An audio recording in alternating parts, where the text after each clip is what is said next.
likulli wassahabati wal qarabati wat tabi'in wa tabi'it tabi'in bi ihsanin ila yaumiddin wa ila arwahi walidina wa muallimina wa dzawil huquqi alaina ajma'in wa khususan ila hadrati Al-Imam Hujjatul Islam Abu Hamid Muhammad bin Muhammad Al-Ghazali rahimahullahu ta'ala bisiril Fatihah.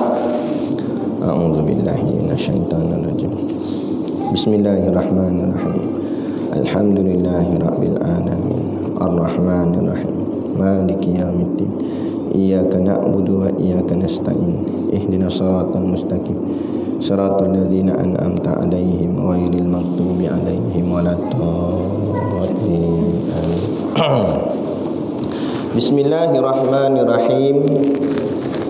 Alhamdulillahi rabbil alamin. Wassalatu wassalamu ala ashrafil anbiya'i wal mursalin Sayyidina Muhammad wa ala alihi wa sahbihi ajma'in.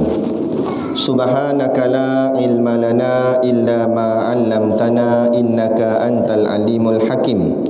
Rabbi shrah li sadri wa yassir li amri wahlul 'uqdatam min lisani yafqahu qawli wa la haula wa la quwwata illa billahil aliyil azim. Amma ba'. Alhamdulillah, kita sama-sama panjatkan syukur kehadраtillah subhanahu wa ta'ala yang dengan limpah dan kurnianya diizin oleh Allah subhanahu wa ta'ala kepada kita pada malam ini untuk sama-sama kita menyambung lagi kuliah pengajian kita, iaitulah kitab Ayyuhal Walad, yang artinya dalam bahasa Melayu wahai anakku yang tercinta. Ini adalah kitab karangan Imam Al-Ghazali, di mana Imam Al-Ghazali sejarahnya pada kitab ni dia menulis surat kepada anak muridnya yang meminta kepadanya untuk memberi nasihat. Jadi maka terhasillah kitab ni daripada surat tu. Ini surat yang tok gurunya menasihatkan akan anak muridnya, iaitu Imam Ghazali nasihat anak murid dia. Jadi nasihat tu dikitabkan, ditulis dalam bentuk kitab supaya kita sama-sama mengambil manfaat atas nasihat Imam Ghazali atas anak murid dia. Sebab memang kena ke kita semua ni pun anak murid kepada alim-alim ulama. Salah seorangnya ialah Imam Al-Ghazali, insya-Allah. Maka bila kita jadi anak murid kepada Imam Ghazali, moga-moga Allah akan bangkitkan kita nanti di Yaumul Mahsyar, di padang mahsyar, di hari kiamat nanti, dibangkit bersama dengan guru-guru kita, yakni salah seorangnya Imam Al-Ghazali. Bangkit dengan Imam Ghazali okey kan? Pada bangkit dengan pemain bola awak mana? Nak bangkit dengan artis mana? Nak bangkit dengan alim ulama. Sebab yang nak bagi syafaat alim ulama. Moga-moga insya-Allah, amin. Yang saya hormati pengarah penjara dan seluruh ahli jawatan kuasa yang terlibat dalam menguruskan majlis ilmu di masjid kita ni, dan seterusnya kepada pegawai-pegawai, ayah-ayah, abang-abang, para muslimin yang dirahmati Allah sekalian. Baik, kita sambung kitab Jawi muka surat 7 yang berbunyi, qala al-muallifu rahimahullahu ta'ala wa nafa'ana wa iyyakum bi ulumihi fid daraini amin ya rabbal alamin. Kata pengarang kitab, dan firmannya lagi, faman kana yarju liqa'a rabbih falyamal amalan salihah.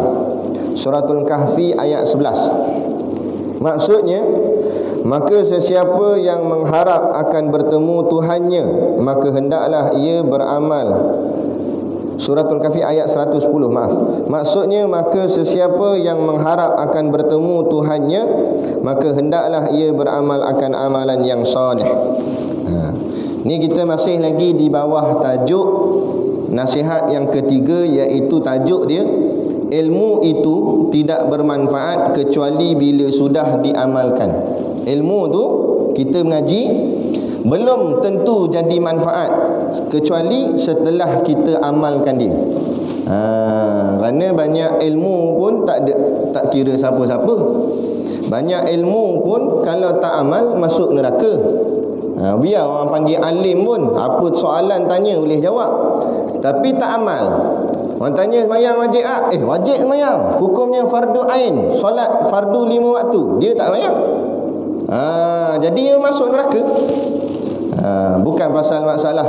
Yang nak dikira pahala dosa ni bukan ilmu, amal. Yang nak boleh pahala tu amal.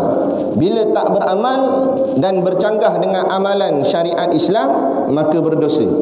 Jadi pahala dosa dengan sebab hasil kerja. Tapi nak boleh amal yang betul, kena ada ilmu. Tu syarat dia. Yang nak boleh menyampaikan kita ke rumah Allah, ke masjid, itu dengan motor, dengan kereta, kan? Tapi kalau motor kereta tu tak ada minyak, tak sampai juga. Jadi minyak tu ibarat ilmu, amal tu ibarat kita bawa motor tu sampai masjid. Jadi walaupun minyak penuh duduk kat tangki F, minyak penuh dalam kereta, minyak penuh dengan motor, siap ada minyak spare pula dekat bonet, kan? Tapi tak start motor, tak start kereta, pergi ke masjid, takkan sampai ke masjid. Biar minyak besar mana pun. Saya kata kereta motor, lori minyak tu, belakang penuh minyak, tapi tak pergi start bawa ke masjid, tak sampai masjid. Ada. Jadi macam tu juga maksudnya, ilmu banyak mana pun kalau tak beramal, tak sampai, tak boleh pahala di sisi Allah. Ada. Jadi yang naknya kena amal. Tapi kalau start motor tapi minyak tak ada, tak jadi juga. Beramal, ilmu tak ada, tak jadi juga. Jadi akhirnya amalnya salah. Bila amal salah, kalau tak boleh pahala saja, boleh tahan kira, takut-takut dah lah tak boleh pahala, boleh pula dosa. Semayang, kan? Berbanyak semayang buat lebih kurang. Saya ada pergi satu masjid tu, saya semayang sebelah seorang pakcik. Tengah-tengah semayang, pakcik tu boleh toleh kanan. Tengok apa tak tahu, tengok nasi agaknya. Sebab lepas kuliah ada makan, dia takut nasi hilang, dia kata toleh. Kita mayang sebelah dia jeling. Ni mayang mau main toleh kat, ngaku aku tak khusyuk. Ni kata beramal tapi ilmu tak ada. Dia pakai kodan dia, main toleh lah apalah. Toleh boleh tahan kira. Sekali tu semayang satu surau, yang jadi imam masa tu anak murid saya, belajar tahfiz. Kita bawa dia. Jadi budak tu tengah-tengah semayang dia batal. Tak tahulah batal sebab apa, kentut ke apa tak tahulah. Jadi dia keluar daripada surau, dia nak pergi ambil wuduk. Jadi tak ada imam depan ni, kita belakang dia. Kita tahulah, sebab kita ustaz dah, tahulah nak ganti. Orang sebelah ni siku, orang sebelah dia pergi siku, mujur dia tak jawab, pergi dia cakap gitu habis, tapi dia siku. Ada bengong. Mujur tak balas balik gini. Ada siku-siku dalam semayang, mana boleh kuih-kuih tak boleh, kan? Semayang ni menghadap Allah, bukan menghadap PM ke boleh tahan kira, menghadap sultan boleh tahan kira, manusia juga ni menghadap Allah. Kena betul-betul lah. Jadi kuncinya ilmu dan amal, kena ada dua-dua. Ilmu pun kena ada, amal pun kena ada. Tapi yang nak boleh pahalanya amal, dan ilmu untuk mengesahkan amal. Jadi itulah yang disebut sebagai syariat dan hakikat. Syariatnya ilmu, hakikatnya amal, zahir dan juga batin. Macam syariat dan hakikat ni, zahir dan batin ni, ibarat zahir tu kulit, batin tu isi. Contoh buah durian. Ni dengan kata kat Batu Gurau gelombang ketiga. Kita ingatkan wabak COVID-19 ada gelombang, rupanya durian pun ada gelombang. Kata ni gelombang ketiga ustaz. Ada balik durian. Jadi durian ni kulit dengan isi. Kulit tu zahir, isinya batin. Jadi yang kita nak makan kulit ke isi? Kita nak makan isi, gila makan kulit, bengong ke apa? Orang gila pun tak makan kulit. Tak ada siapa nak ambil kulit. Tapi boleh tak ada isi tanpa kulit? Mana boleh? Ada tergantung kat pokok durian tu isi terus, kulit tak ada. Rosaklah, punahlah isi. Kulit kena tebuk pun rosak. Jadi bila kita cek atas dunia ni, cuba bawa satu contoh. Apa benda yang dia ni ada isi tanpa kulit? Dengar selalu dah ni, kan? Tak ada. Semua benda ada isi, ada kulit. Ada isi, ada kulit. Contoh roti, Ada isi, ada kulit. Luar dia tu kulit roti, dalam roti isi. Semua ada isi, ada kulit. Satu tak ada isi, satu tak ada kulit, kepala tai. Cuba kita tengok kan. Balik sekejap gini nak teran dua dah, kita tengok ada tak kulit. Oh sungguh ustaz kata tak ada kulit, diri belik. Dah bengong. Nampak? Tak ada kulit. Jadi kalau orang kata kita ni mengaji kulit je, majlis-majlis surau ni ngaji kulit je, aku ni ngaji dengan tok guru aku ni mengaji ilmu isi. Cakap dia awak tu mengaji ilmu kepala tai. Mana ada ilmu isi? Tak ada. Ilmu-ilmu lah. Ilmu tu kulit, yang isinya amal. Jadi nak boleh kepada isi kena ada kulit, nak boleh kepada amal mesti ada ilmu, kerana ilmu yang akan melindungi amal. Macam durian tadi lah, yang melindungi isi durian ialah kulit durian, baru durian tu selamat, barulah dia jadi elok. Begitu juga amal ni nak selamat kena diselaputi dengan ilmu. Yang melindungi amal tu ilmu. Macam korban baru-baru ni lah, kalau tak ada ilmu, pakat duk ambil ikut suka dia. Pala jangan usik pala untuk tukang sembelih. Bak dia sembelih pala, kalau dia sembelih ekor baru bagi ekor. Habis sebab dia sembelih pala, ni cop dah, ni tukang sembelihnya. Lepas tu pula orang buat kerja lapah, ni terima kasih lah tolong lapah, ni bahagian awak lah, upah. Haram hukumnya. Sebab apa? Tak ada ilmu. Orang korban nak korban juga, nak dah tak boleh bagi Ustaz. Boleh bagi, tapi bukan atas jalan upah. Sebut dah kan, bila kita masuk satu bahagian tu dibahagi 3. Satu bahagian kita masuk 650 ke 700 tu, satu bahagian tu bahagi 3 pula dalam satu bahagian. Mana 3 tu? 1/3 kita ambil, kita punya, sebab kita tuan korban, daging kita ambil 1/3. 1/3 yang kedua kita ambil bagi kat orang fakir miskin, bagi kat orang susah yang tak ada duit nak beli daging sebagainya. 1/3 yang ketiga kita bagi dekat siapa-siapa yang kita nak, jiran ke, walaupun dia bukan fakir miskin, walaupun dia kaya, Ferrari ada kat rumah, tapi boleh bagi atas jalan ni hadiah. 1/3 yang ketiga. Tu cerita dia kan. Tak, dia ambil 2/3 dia punya, 1/3 baru bagi jiran sebelah. Dan bagi fakir miskin tak ada satu pun. Hukumnya tak sah korban. Korban dia tak diangkat oleh Allah, tak jadi pahala. Jadi sembelih saja, makan daging sajalah. Makan je lah daging, buat beef stick kan. Tapi tak dapat apa-apa lah. Dia yang berebut, saya punya tak dapat ke, saya punya. Ada kata bengong, marah. Dan kalau nak sangat makan daging banyak, gilah beli pasar. Tujuan korban, makosid dia, tujuan dibuat korban untuk menyampaikan daging korban kepada orang yang susah, orang yang miskin, yang tak mampu nak beli daging korban, tak mampu nak beli daging lembu. Sebab dia keluarga susah, hidup susah. Ada orang memang tak makan, tak dapat nak beli daging. Bukan dia tak makan daging, tapi tak dapat nak beli sebab daging mahal. Jadi ini syariat ajar kita buat korban supaya kita berkongsi. Kita dah biasa makan daging, cuba bagi pula ke orang yang tak biasa makan daging. Ini sumbat habis dalam peti air rumah dia, sampai tutup tak boleh, ikat pula dengan tali. Penuh dengan daging. Nampak? Pergi berebut daging korban. Nak sangat daging banyak, pergi beli pasar lah. Ini kita nak pahala. Tapi bila ilmu tak ada, tu kata tadi, bila ilmu tak ada, akhirnya jadi ibadat tak? Tak jadi ibadat, tapi jadi adat. Akhirnya ibadat tak jadi adat. Ibadat tak jadi ibadat, ibadat itu jadi adat. Adat macam mana? Kebiasaan orang buat. Tiap-tiap tahun sambut raya korban macam tu juga, macam tu juga. Akhirnya apa pun tak dapat. Sia-sialah, penat saja. Nak tumbang ke lembu payah dengan dia tumbang. Tapi pahala tak dapat. Rugi buat penat je lah. Macam semayang tak? Semayang tak ikut rukun, tak ikut syarat, tunggang-tunggik, pecah dahi-dahi, tapi tak dapat apa-apa. Tak nyesal. Balik jumpa Allah, Allah kata mana ada semayang. Mu tak semayang? Saya semayang Allah, belakang tu imam. Memang belakang tu imam, kalau depan tu imam tu mampus nama dia. Nah, belakang tu imam. Ya tahu dah, tapi semayangmu tak sah. Kenapa tak sah? Tak kena syarat, tak kena rukun. Lah, ya ke? Tak percaya betul ni tanya. Tanya seorang-seorang kan. Ini ada berapa pegawai dalam ni. Masa interview nak masuk kerja, jangan mula-mula tak apalah tanya bahagian penjara, bahagian undang-undang, akta, tak apa.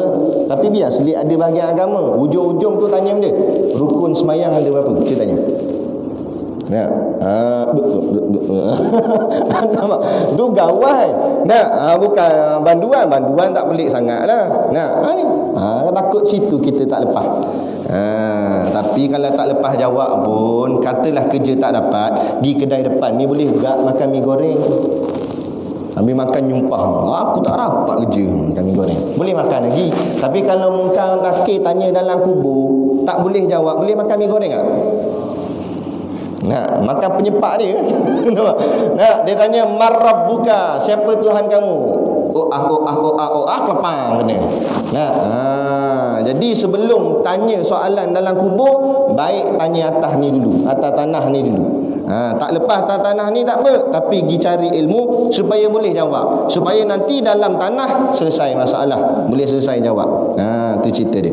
Dan lagi kata dia dalam kitab ni, dan firmannya lagi, ni sini siapa? Bila sebut firman maknanya Allah berkata. Dia sebenarnya kalau dalam bahasa Arab sama je semua. Kalau Allah kata pun qala Allah Ta'ala, berkata Allah. Ataupun kalau Rasulullah, qala Rasulullah, Rasulullah berkata. Ataupun qala Ibni Abbas, sahabat Nabi pun berkata. Semua pakai perkataan qala, berkata. Cuma kita orang Melayu ni hebat Melayu ni, bangga kita jadi Melayu. Dia bangsa yang halus. Sampai ke bahasa pun halus. Sehingga kan orang Melayu membezakan perkataan-perkataan siapa yang berkata. Bila Allah berkata, dia tak guna perkataan berkata, dia tulis firman Allah. Padahal kalau dalam bahasa Arab qala juga. Kalau Rasulullah kata sabda Nabi, dia pakai perkataan sabda. Padahal sabda firman maksudnya sama, berkata. Kalau ulama pula berkata, kadang-kadang tu dia kata asar ulama, ataupun yalah seorang tok guru, masyayikh, berkata hukama dan sebagainya. Jadi itulah adab. Tak ada masalah kalau kita nak kata Allah kata pun tak ada masalah. Cuma bahasa Melayu ni halus lagi, disebut firman. Dan firmannya lagi maknanya Allah berkata di dalam suratul Kahfi ayat 110. Ayat yang akan menyelamatkan kita daripada fitnah Dajjal. Sebelum tidur baca lah, kan, 10 ayat pertama Al-Kahfi dengan 10 ayat terakhir Al-Kahfi. Nak hafal seluruh Al-Kahfi tu panjang, ambil 10 depan 10 belakang. Tak boleh nak hafal serentak, ambil satu ayat satu hari. Ayat yang pertama hafal sehari, hari ni dulu. Esok hafal ayat kedua. Cukup 10 hari 10 ayat dapat dah. Tambah lagi 10 hari ayat belakang pula. Jenuh satu ayat pun payah satu hari. Saya macam tu seminggu. Satu ayat satu minggu. 10 minggu dapat 10 ayat. Payah agak Ustaz seminggu. Dah tu sebulan. Satu ayat sebulan. Payah juga, bung, tumbuk atas muka. Yang tu pun payah. Tapi nak masuk syurga, cik. Dari mana nak kalau gitu? Dan firman-Nya kata Allah, "Faman kana yarju liqa'a rabbih falyamal amalan salihah." Maksud ayat ni, fa tu maka, man tu siapa, faman maka siapa, kana yarju, kana ni dia penyambung, ataupun dengan makna ada pun boleh. Maka siapa ada, yarju mengharap, maka siapa yang ada mengharap, liqa'a, liqa' tu maknanya pertemuan, bertemu rabbihi dengan Tuhannya. Siapa yang mengharap dia dapat bertemu Tuhannya, maka apa syaratnya? Falyamal, maka hendaklah dia beramal amalan dengan amalan yang solihah, iaitu amalan yang soleh. Kalau nak bertemu dengan Allah, kena beramal dengan amalan yang soleh. Mungkin bila baca ayat ni kita kurang terkesan. Kita dengar itu jadi keluar ni makan nasi goreng tak ingat apa dah, kan? Kenapa nak kena bertemu dengan Allah? Saya bagi satu gambaran lah. Kalau tanya siapa-siapa pun, nak ke tak nak masuk syurga? Nak tak? Saya kata kita yang luar ni, yang dalam tu pun jawab nak. Gangster bunuh 999 orang pun akan jawab nak kat masuk syurga. Tak payah kata Islam, kafir jawab nak. Betul tak? Tanya kafir, acong-acong lah, masuk syurga ke go to hell, masuk neraka? Kata syurga lah. Nak heaven lah, heaven. Semua nak. Orang putih dia kata nak masuk syurga, semua nak masuk syurga. Kalau orang kafir, orang jahat pun nak masuk syurga, kita ahli masjid yang kaki semayang lebih-lebih lagi nak masuk syurga. Kenapa kita nak sangat masuk syurga? Sebab kita tahu, kita maklum daripada para asatizah, ahli-ahli ulama cerita, syurga ni dalam dia nak apa pun dapat. Betul tak? Itu antaranya. Yang kedua lagi, bidadari. Kan? Makna nak cerita ni, syurga ni tempat yang terbest, tempat yang terbaik. Jadi mana ada orang tak nak ke syurga tu? Kalau tak masuk syurga, masuk neraka. Neraka pula memang azab sungguh, teruk kena tibai. Sehingga kan dalam cerita Isra' wal Mi'raj, waktu Nabi melawat syurga dan neraka, bila habis Nabi dah tengok syurga, Nabi pergi tengok neraka pula. Tiba-tiba Nabi jumpa satu malaikat. Nabi bagi salam, Assalamualaikum. Nabi bagi salam. Malaikat tu jawab dengan nada yang keras dan tidak langsung senyum, Waalaikumsalam. Malaikat ni lebih cengeng daripada warden penjara. Warden penjara kalau banduan bagi salam pun takkan nak jawab gitu. Tak dapat gaji lah kot masa tu. Nampak? Tapi selalu jawabnya tenang lah, Waalaikumsalam gitu. Tapi yang ni tanya bila-bila pun, Waalaikumsalam. Garang ya. Nabi tanya malaikat Jibril, siapa ni? Duk cengeng sangat ni. Tak adalah Nabi kata cengeng, tapi lebih kurang maksud dia begitulah. Kenapa garang sangat? Kemudiannya kata malaikat Jibril, itulah malaikat penjaga pintu neraka, namanya Malik. Kan Malik no dia senyum lagi. Ni Malik Zabaniah. Di bawahnya ada 70 nak tentera yang akan berjaga dalam penjara neraka tu untuk nak seksa ahli neraka. Ketua dia Malik, jaga pintu. Lepas tu Nabi tanya, awak tak senyum? Aku bagi salam kan? Kenapa jawab keras sangat? Lepas tu tak senyum. Katanya malaikat Jibril, memang Allah sudah jadikan dia sejak azali memang macam tu. Allah jadikan malaikat Malik Zabaniah ni, daripada asal kejadian dia, memang dia tak pernah senyum sampai bila-bila. Sampai kiamat ke sampai bila-bila pun dia takkan senyum. Nabi tanya, kenapa takkan senyum? Kata malaikat Jibril, kerana senyum itu suatu kelazatan, suatu nikmat. Kerana Allah murka dan sangat marah kepada ahli neraka, Allah cipta malaikat yang jaga dia senyum pun tidak. Maknanya ahli neraka sedikit nikmat pun takkan dapat. Sikit nikmat pun takkan dapat, senyum pun takkan dapat. Kalau senyum pun tak dapat, lain lagi teruk lah. Sikit nikmat. Kerana kata malaikat Jibril, andai kata malaikat Malik senyum, nescaya berjoget ahli neraka, kerana gembira dapat nikmat walaupun senyum. Tak ada. Nak cerita azabnya neraka, jadi kita takkan nak masuk neraka.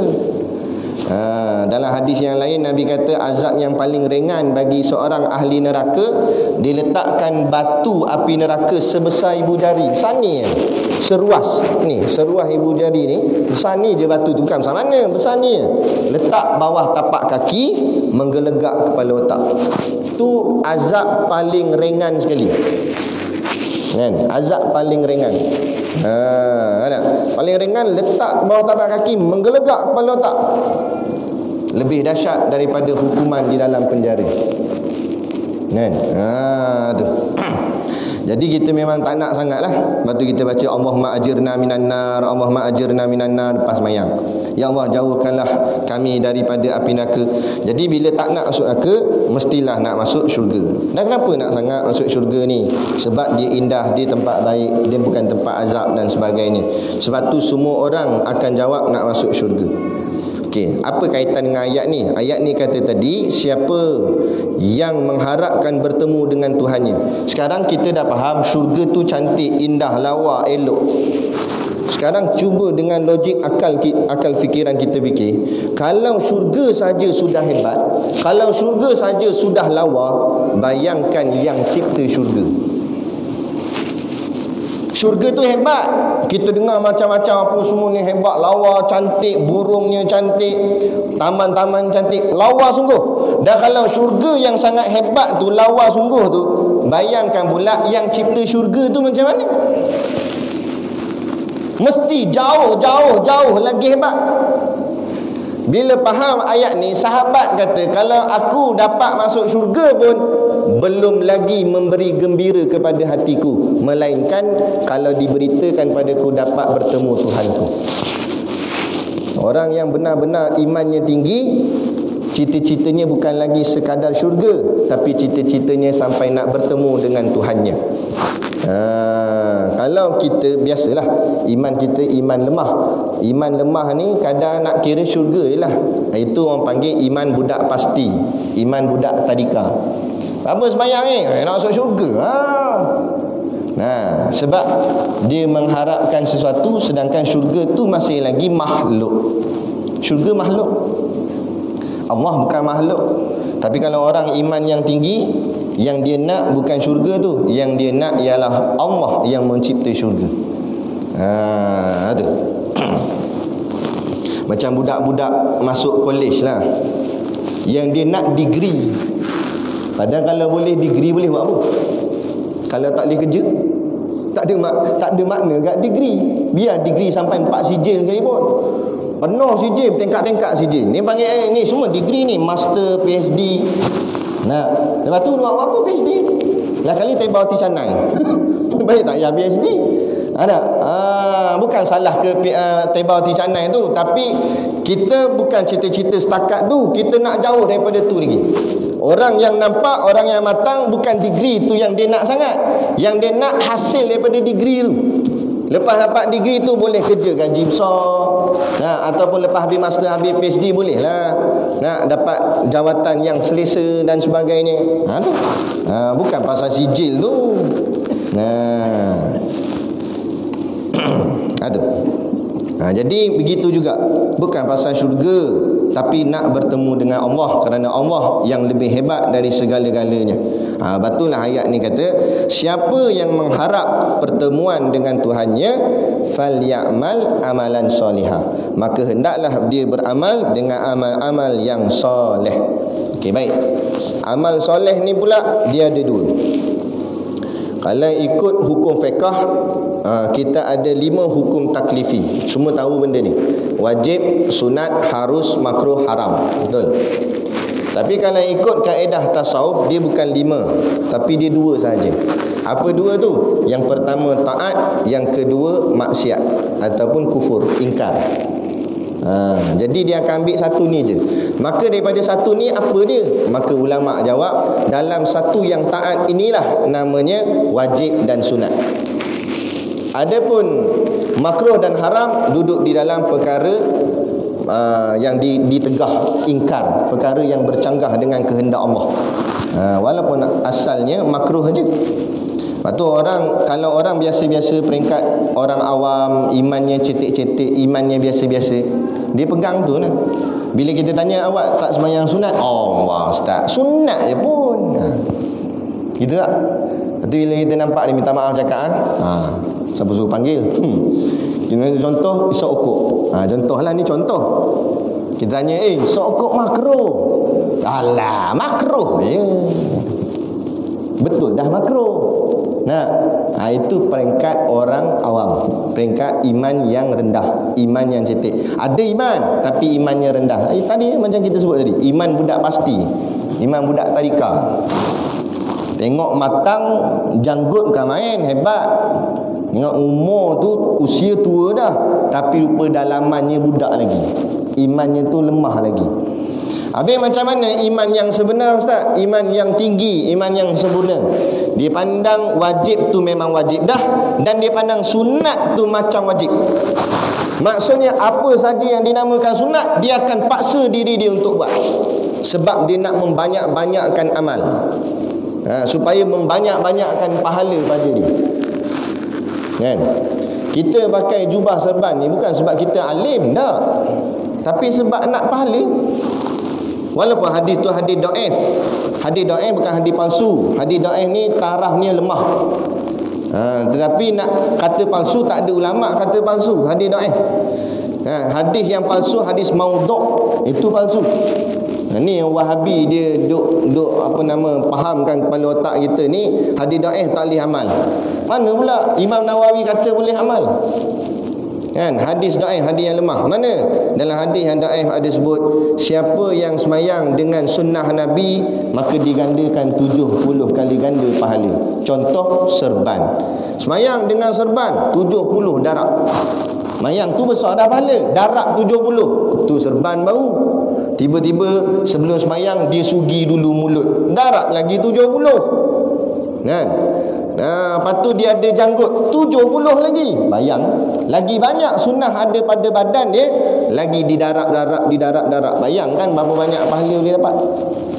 Kena pula poligami, lagi 70. Dia kata tak apa Ustaz, serban saya tak nak ikut, saya nak ikut yang tu, yang hujung sekali tu, yang Ustaz sebut tadi. Yang bahagian tu je nak. Tapi tak apalah, jangan atas dasar nafsu, atas dasar sunnah. Boleh, tak ada masalah. Kata tok guru kami lagi lah kan. Dia kata bini berapa, dia tanya. Bini seorang. Belum isteri lagi. Kenapa pula? Isteri 3 isteri kata. Seorang is one kata. Tu dia melawak lah. Mana kata ini sunnah. Ada satu kuliah tu, habis kuliah dia pergi belakang kat barang niaga. Ustaz ubat ada, Ustaz ubat. Kita tanya ubat apa? Ubat kuat ke mana? Bukan ubat kuat dah. Itu ubat apa? Ubat berani. Yang masalah sekarang ni berani. Nak kuat dah tapi tak berani Ustaz. Kalau ada ustaz jual ubat berani, saya belilah. Berani mana? Berani nak kahwin seorang lagi. Nak biar misai cengeng macam tanduk kebau. Tengok dia cota dia tu seret ni besi penjara. Tang. Banduan dengar terkencing. Tapi tengok bini pakai senduk ketuk. Teng bila nak balik bang. Dia terkencing. Tengok bahagian cengeng tak main. Tu kata payah bab tu. Rupanya ada wadin kat rumah tu lagi besar. Betul tak? Baik. Jadi ni nak bertemu dengan Allah mesti banyak amal. Jadi amal sunat tu kita pandang, janganlah pandang, tak apalah, pelan-pelan kita ubah sikap kita. Biar pandang sunat tu macam wajib. Maknanya kalau kita ada tenaga buatlah. Kalau betul-betul letih sangat tak apalah, tak dapat buat. Contoh semayang rawatib. Janganlah kita longgar-longgarkan. Kan habis semayang maghrib, semayang sunat rawatib, ba'diyah maghrib. Kan qabliyah ba'diyah buatlah.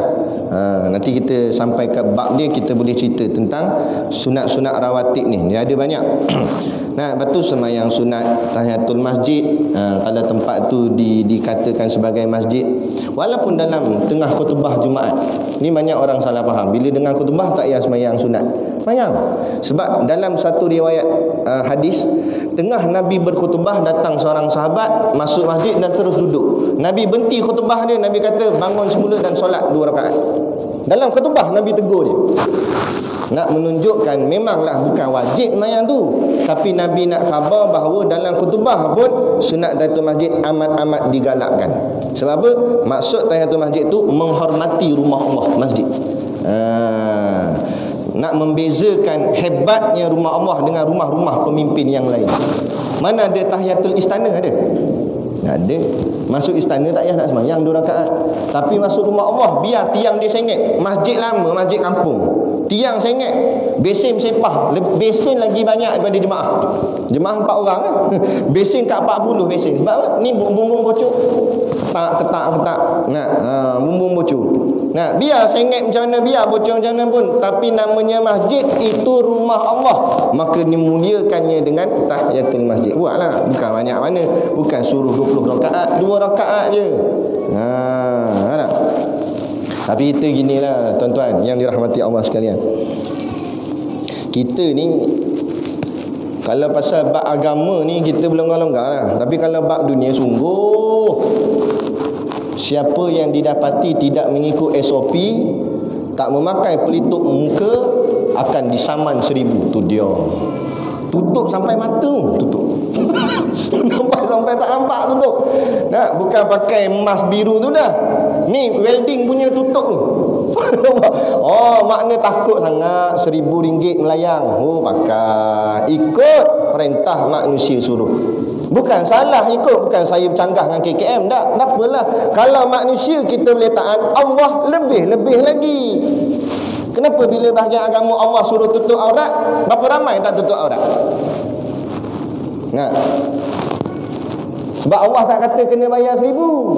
Allah kata akan diazab dalam api neraka. Dia tak nampak api neraka, dia tak takut. Tapi dia nampak 1000. Maknanya dia makrifah siapa? Dia bukan makrifah Allah, dia bukan mengenal Allah, tapi dia kenal duit. Maka siapa jadi Tuhan dia? Tuhan dia duit.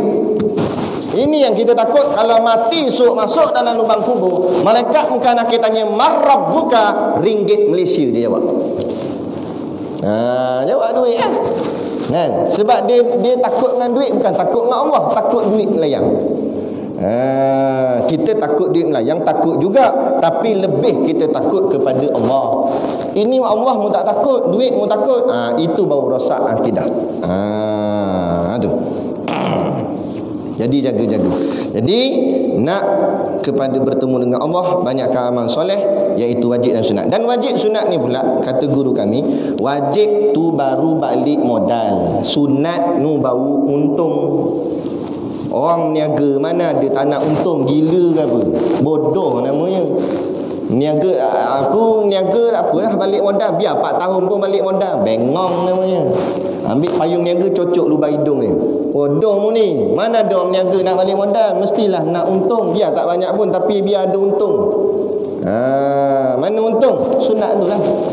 Kalau kita buat yang wajib je, tu baru panggil balik modal. Apa balik modal? Baru nak selamatkan kita daripada kena azab. Balik modal je tu baru.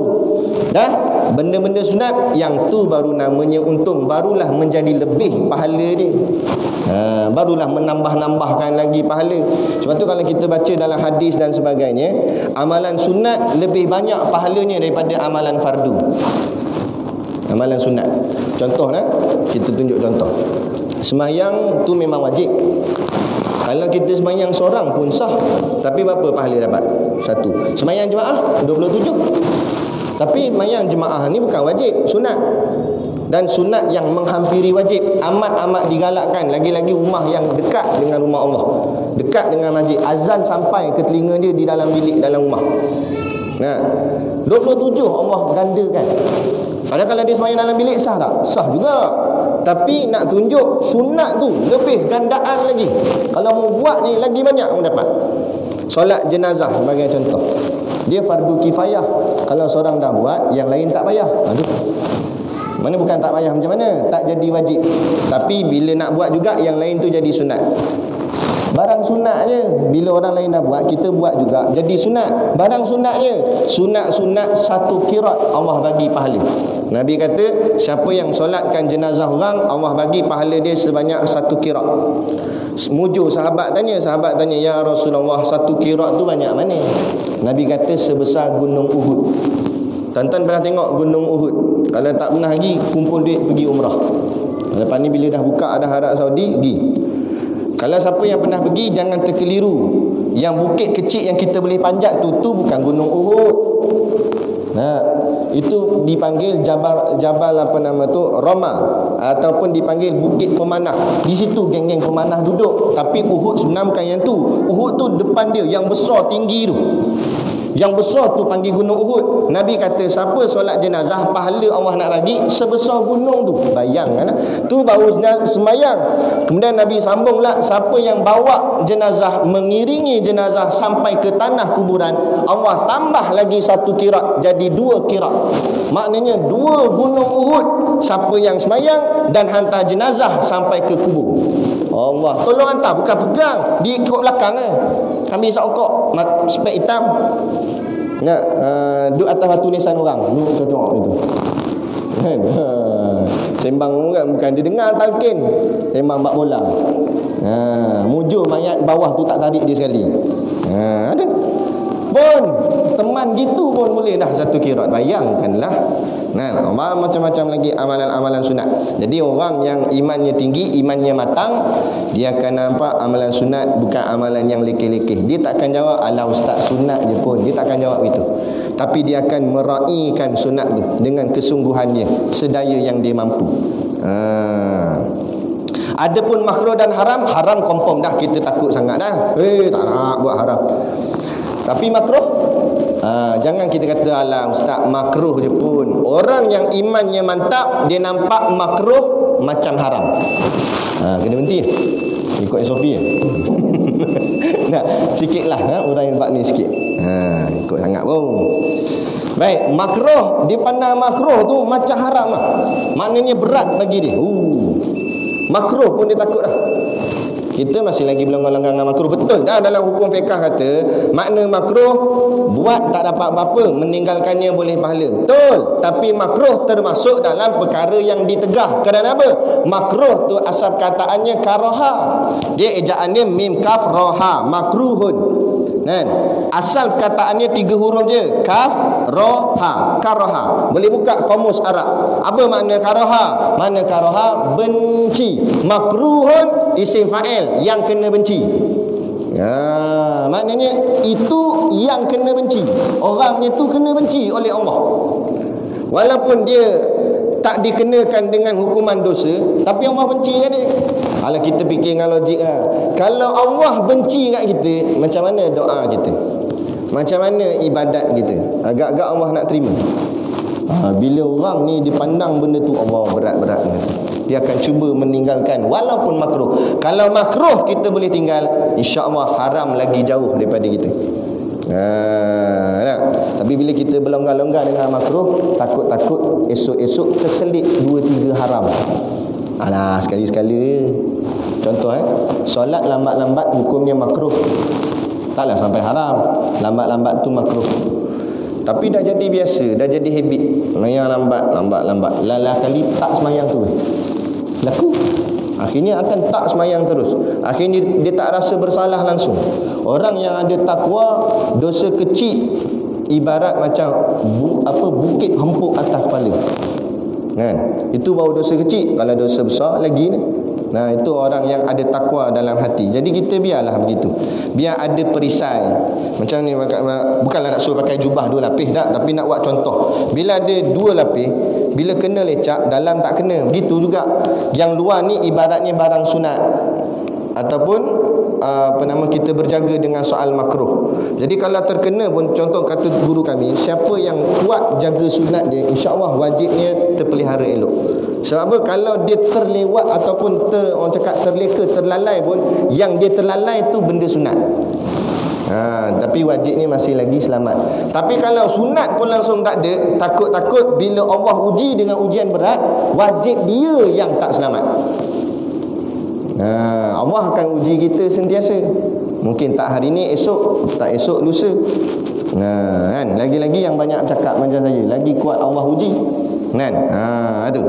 Jadi ini dia. Jadi amalan-amalan yang soleh itu akan membawa kita bertemu dengan Allah, yang wajib dengan sunat. Dah harus tak? Macam mana harus? Okey, harus ni buat pun tak apa, tak buat pun tak dapat apa-apa. Buat pun tak dapat pahala, tak buat pun tak dapat dosa. Itu barang harus. Contoh harus apa dia? Mandi harus. Mandi harus, makan harus, minum harus.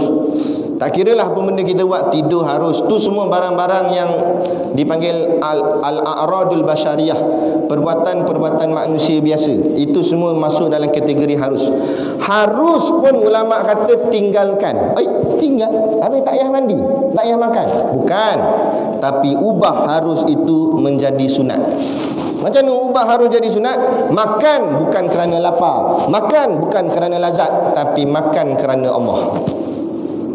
Nah, baru boleh pahala. Setiap suap boleh pahala. Setiap suap boleh pahala. Macam mana makan kerana Allah? Makan kerana nak ibadat lah. Sehingga kan dalam kitab-kitab tasawuf ada ulama' cerita, dia ambil sesuap nasi, dia cakap dengan nasi untuk wali. Dia cakap dengan nasi, dia kata, nasi, kalau aku tak makan hang, aku tak larat nak semayang sebab kesihatan terganggu. Jadi aku makan ni sebab nak elakkan penyakit, supaya aku boleh ibadat kepada Allah. Ngap dia makan. Lepas tu dia tengok perut dia, sakit lagi tak? Sakit lagi, dia ambil lagi nasi, dia cakap lagi benda sama. Cuma dah suap 2 nasi, tiba-tiba perut dia tak sakit dah, dia berhenti. Dia berhenti kan? Kalau kita nasi sedapnya kau ni. Aku tak cukup ni. Nah, tu kita bukan wali, kita kuali. Tapi tak apalah, pelan-pelan. Baru tak apalah, makan sepinggan pun, tapi janganlah terlampau tamak. Kan? Kalau makan buffet, kan perangai orang kita ni kadang. Kalau makan buffet, dia tengok ayam tu tinggal 3 ketul. Dia tulis belakang beratur panjang lagi. Beratur pula kena jarak-jarak. Dia tengok, panjang lagi. 3 ketul ayam. Kalau aku ambil 1 tak cukup ni rasa. Ambil 3 sekali. 3 sekali. Kawan belakang nganga. Tak dapat. Jahatnya perangai tak? Kita ambil 1 dah lah. Orang belakang bagi 1, orang belakang bagi 1 lagi. Mana? Tu. Kalau kita lebih baik lagi, ada ihsan dalam diri kita, tak payah kata ambil 1, tak ambil langsung. 3 tu tak ambil, tak sentuh. Dia kata, aku ada hak boleh ambil 1 ketul ayam ni. Tetapi tak apalah, aku nak bagi kat orang belakang. Jadi sedekah, boleh pahala. Kawan tu makan, jadi darah daging. Kawan tu semayang, dia boleh pahala sebab hasil daripada ayam yang disedekah. Dia kira sedekah sebab dia ada hak untuk ambil, tapi dia niatkan bagi orang belakang. Tengok-tengok orang belakang tu yang ambil 3 ketul tu. Hajar tu. Jadi itu banyakkan amal soleh, insya-Allah dapat bertemu dengan Tuhan. Tayah kalau dapat bertemu Allah, syurga jauh lebih lagi lah, confirm dapat lah. Kita biar target tu tinggi, kata guru kami, biar target tu tinggi. Ini tanya cita-cita nak ngaji sampai mana? Saya PT3 tak apa dah. Bongkok namanya. Nak biarlah tinggi. Nak SPM tak apa dah. Nak biar tinggi. Biar walaupun kita memang nampak bengong. Orang tanya 5 tambah 5, dia jawab 8. Tapi tanya cita-cita nak ngaji sampai mana? PhD. Biar orang gelak pun bodoh. 5 tambah 5 pun tak kira nak PhD. Tak apalah, biar tinggi. Kerana bila cita-cita tu tinggi, kalau tak sampai yang tu pun kurang-kurang bawah dia dapat. Mana cita-cita nak PhD tapi tak dapat PhD, dapat apa? Bolehlah SPM. Ini cita-cita SPM dah. Tengok-tengok PT3 pun tak lepas. Ujian tadika tu sangkut dah. Nampak? Jadi biar cita-cita tinggi. Biar kita cita-cita, aku nak masuk syurga paling tinggi sekali dengan Nabi. Mayang subuh pukul 8. Kawan dia kata, mayang subuh pukul 8 nak syurga dengan Nabi. Tak apalah, tapi biar cita-cita tu tinggi dulu. Walaupun tak dapat syurga paling atas, kurang-kurang dapat syurga tingkat bawah pun tak apa dah. Ni dah, aku syurga tingkat 1 tak apa dah. Tengok-tengok neraka tingkat 1. Nampak? Biar tinggi sikit. Macam ni juga, biar amal tu aku nak buat sunat, biar ada azam dulu. Soal tak boleh nak buat, tak apa lagi. Itu Allah yang maha pemurah lagi maha penyayang. Walaupun kita ada niat benda baik, boleh pahala dah. Malam ni nak tidur, niatkan dalam hati, ya Allah, aku nak bangkit tahajud. Boleh pahala dah niat tahajud. Kan? Walaupun bangkit lagi pukul 7.30. Bukan tahajud dah, terkejut. Kan? Tapi tak apa, boleh pahala dah. Pahala apa? Pahala niat. Tapi sungguh-sungguh, jangan buat tak apa, niat je. Esok lagi tahajud, tidur. Tak, sungguh-sungguh lah. Nah, biar ada kurang-kurangnya ada azam. Itu yang membolehkan kita banyak amal. Dengan banyak amal tadi boleh banyak pahala. Dengan banyak pahala tadi dapatlah kita bertemu dengan Tuhan kita, insya-Allah. Moga-moga kita yang ada pada malam ni diizinkan Allah dapat bertemu dengan Tuhan kita semua, insya-Allah. Jadi kita berhenti setakat ni dan kita akan sambung. Dan firman-Nya lagi, satu ayat je baca malam ni. Dan firman-Nya lagi, jazaan bima kanu yaksibun. Baik. Jadi macam biasa dekat depan masjid sini ada produk perniagaan untuk menampung sekolah pondok dan juga tahfiz kami. Tu masih ada. Jadi kita ada bawa produk istimewa. Iaitu telur masin. Telur masin daripada telur itik. Ini bukan calang-calang itik, ni itik ngaji pondok ni itik. Nampak? Tadi kalau mengaji tak apa nak faham, cuba telan. Tak faham juga telan dengan kulit-kulit. Ada telur itik pondok. Jadi insya-Allah membeli, niatlah membeli sambil menderma untuk bantu perjuangan sekolah-sekolah agama, khususnya di tempat kita negeri Perak ni, supaya dapat menghasilkan pelapis-pelapis ulama yang akan terus membimbing hal-hal agama kita di dalam negara kita, khususnya negeri kita, insya-Allah. Jadi sekadar tu pada malam ni. Saya mohon maaf sekiranya terkasar bahasa atau mengguris hati mana-mana pihak, apapun yang kita sampaikan untuk mendekatkan diri kita kepada Allah Subhanahu wa taala, insya-Allah. Jadi sekadar tu, wabillahi taufik wal hidayah. Assalamualaikum warahmatullahi wabarakatuh. A'udzu billahi minasyaitonir rajim. Bismillahirrahmanirrahim. Alhamdulillahirabbil alamin wassalatu wassalamu ala asyrafil anbiya'i wal mursalin sayyidina Muhammad wa ala alihi wa sahbihi ajmain.